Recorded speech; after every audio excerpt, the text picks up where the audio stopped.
Welcome to 10-minute revision. We're looking at English language paper 2, and today we are going to be working on question 4, which is where you have to compare the viewpoints. So I'm writing my live answer, and what you're seeing is me writing at double speed, so I can't write a whole answer in just 10 minutes, and I also can't write that fast. What I'm doing at the moment for my question 4, comparing the perspectives, is I'm doing a little plan. Although I only have 16 minutes to do this question, I think it's really important to put a plan together so that I know what perspectives I want to talk about and I know how to compare them. I know how I'm going to compare them before I start writing. So I'm kind of looking for similarities and differences. That's my plan done, and I think that is a minute well spent on the plan. So just here I'm starting to write my answer, and at the moment you can't see it because I've got my webcam in the wrong position there, but I do think that this is a good time to mention your pen for your exam, which sounds really stupid, but try and work out between now and when you actually have to do your assessments what pen really suits your handwriting well, because you have to write so much, not just in your English GCSE, but probably in lots of your subjects as well. This is a third different pen that I've used for these videos, and this was by far like the smoothest to write with, most comfortable in my hand.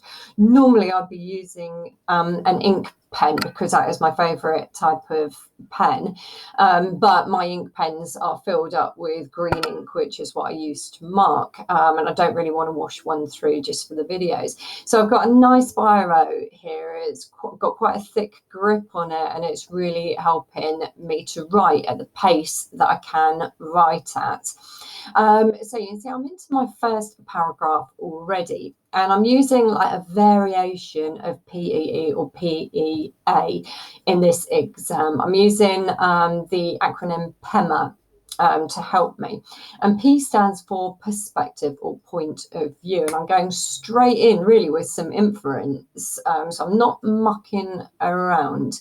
So on this one, my inference could be my mood word. So I'm talking about Jay Rayner, who wrote Source A, and I'm saying that he has got a relaxed style of parenting. His attitude or his point of view on parenting is relaxed.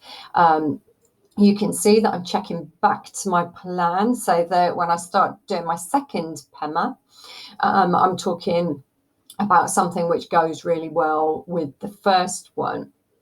And you can see that to link those two together to show that I am comparing, I'm using that paragraph connector or that discourse marker. However, to show that this person, Jay Rayner, in source A has got this point of view, but then in source B, William Heritage, the father, has got a different perspective or a different point of view. So what I do is I say what the point of view is. Then I drop in my quotation to prove my point. Then I look at my quotation and I find some good methods that have been used in there. I focused very much on language methods in my answer. So here you can see I'm talking about a euphemism, which he uses for William and Henry's, no, it's Henry and George, I think it is, their mother who's passed away, and a euphemism is used, which could show, I wrote in my answer, that a dad's still upset about that, and that's why he neglects his boys by dumping them in a boarding school. So that's what I'm doing there. I've got another good discourse marker here, notwithstanding. It's a bit posh, isn't it? So I'm writing away, and I'm on my second Pema. So what I'm going to do is bounce between source A and source B. So I do 1 point evidence method analysis on source A, and then use a discourse marker such as however to bounce it onto source B, and then do a similar or a contrasting point. Okay, so it's going to be similarities and differences all the way through it. Now, another thing worth saying, again, just to remind you, as I always do when I'm doing these videos, I'm doing the best work that I can do in timed conditions. I haven't practiced this in advance. I'm doing it in exam conditions. And I'm writing as fast as I can. It's not like a perfect model answer. This is the best that I, an English expert, can do under the pressure of exam conditions. Having said that, if you want to have a look at my answer, because they are decent answers, just pause the video when you can see a decent shot of my work, because I think me just reading out my answer is going to get a bit tedious for you, because like I said, it's not perfect. In some of my other videos, like my literature essays, I'll write a perfect paragraph. I'll try and make it as perfect as I can for you. These aren't meant to be perfect. It's just to show that you can still get your level 8s and your level 9s by doing really, really well on each question, but not getting full marks, because very, very few students, trust me, who can get full marks on any question, and very unlikely they're going to get full marks on every question. Really, we are talking, say, just over 1 million students take their GCSE in English each year in this country, and fewer than 1% of them are likely to get even a level 9. And then, as well as that, someone who's going to get full marks to get level 9, it just doesn't really happen. It's not a subject like physics or chemistry or maths where there's a right or wrong answer and you show you're working. English is much too subtle for that. There's too much variation, and that's amongst the markers as well as the students. Okay, so you can see now I'm going back to my plan. I've done my first 3 bullet points about parenting, and finally I'm going to go on to the second part. What are their attitudes? What are their viewpoints towards education? And you can see there, well, you can see in all of it, my writing is quite scruffy. It is just about legible, but it is quite scruffy. Your English GCSE is not the time to do a GCSE in calligraphy and perfect handwriting. If your writing is a bit big and a bit loopy, but it's clear to read for the examiner, they're going to prefer that because they're marking on the screen.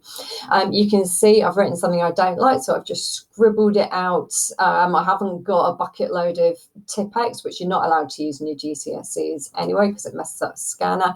I've done a squiggle. You could do a straight line through it, that might be nicer, but I just want to get my ideas down, and I want to get them down as quickly and as well as I can. I'm not going to be fussy about the presentation of my work. Okay, and the reason I did that was I was going to go on to my last point about education. I realised I hadn't done a comparison about Jay Rayner. So I was writing about, when it comes to parenting, how William Heritage and Source B, he's like really, really biased. He's got a favourite. He says 3 times to this guy that his youngest son is his favourite, which is just horrendous and awful, frankly. And then I realised there's nothing really that I could compare it to, because Jay Rayner never talks about whether Eddie has brothers or sisters or not. But actually that's nice in a way, and that's the point that I've made. He's not comparing him to anyone else, but I've got no analysis on that. So I've quickly done the point so that there is a comparison there. And then I'm moving on to my last one, which is all about lessons. And this is probably the only thing where I do a perceptive point here. So I zoom in on the word solidarity in this quotation. He puts himself in Eddie's shoes. I decided to show a little solidarity. I'll have a go at his maths. And I really zoom in on solidarity because that reminds me kind of trade unions and like sticking it to the man. And that's what I put. They're bonding together to say neither of us like education very much, but we're going to have a go at it together. So that's what I was writing about just there. Now I ran out of room. In your booklets now, they do give you a bit more space than they used to. What I've done is gone to the back of the booklet to continue mine, and that's probably the best thing that you can do. But can you see that I've written question 4 at the top? And that's because when they're scanning in your exam papers, someone kind of, sometimes they physically have to cut up the booklet, and sometimes they do it using the scanning machine and a copy and paste job. And this, because I've written question 4 at the top, will end up with the rest of my question 4, and I won't lose any marks because they haven't been able to find this. So if you do have to use an additional sheet or an additional page outside the question, make sure you put the question number on it so that it gets marked. All right, so here we go. I used however before, and this one I've used on the other hand. So William Heritage sees education as practical. Now at this point, I've actually gone over my time. This is at double speed. I say 16 marks, 16 minutes. And I've actually done 20. But although I write at the bottom, I'm a bit sad that I've gone over my time. Hopefully you can see why I've gone over my time. It's a big question. I think that I probably scraped back some time on question 1, which I did a bit quicker than in 4 minutes. I always scrape back a little bit of time because I can do my question 5, the argumentative writing, a bit more quickly. And hopefully that won't mess up my exam. So what would this answer get if you go back and read it through? It is definitely clear throughout. Every single paragraph is clearly analytical of methods.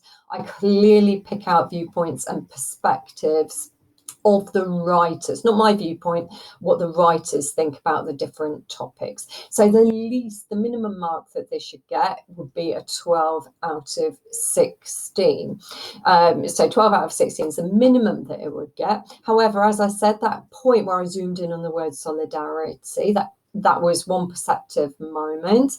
And the whole answer, as you can see, I've done 4 pages here. It is a detailed answer and I've covered all the points. I don't think I've done enough to get 16 out of 16, but I think for the one perceptive point and for the level of detail that's in there, maybe a 13 or a 14. So if I was to kind of slice down the middle and go for the average mark, I think this one probably deserves a 13. So I think you've had, instead of 10 minutes revision, 11 and a bit minutes revision, but I hope that is useful thinking about that process. See you next time. Bye.